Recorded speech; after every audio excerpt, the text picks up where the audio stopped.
Bugunda ko'pchilikni qiziqtirgan savollardan bittasi, aka kiyimdagi emblema ahamiyatga egami yoki yo'qmi?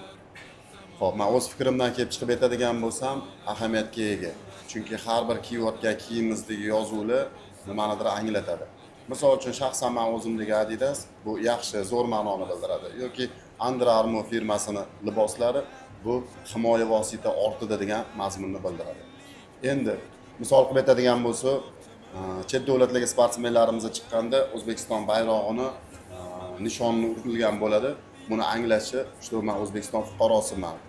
Men O'zbekiston nomidan chiqaman, uni qo'llab-quvvatlayman degan ma'noni beradi. Shu tariqada oxirgi payt kuzatib boryapmiz, ayrim yosh ukalarimiz o'zini libosida xumorli reklamasi urilgan logotiplar bilan ishtirok etishyapti.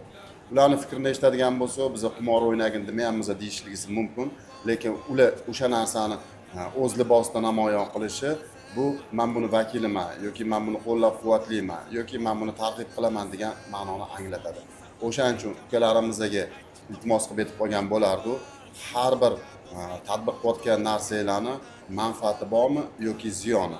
Shu haqida bir o'ylab ko'rishinglar.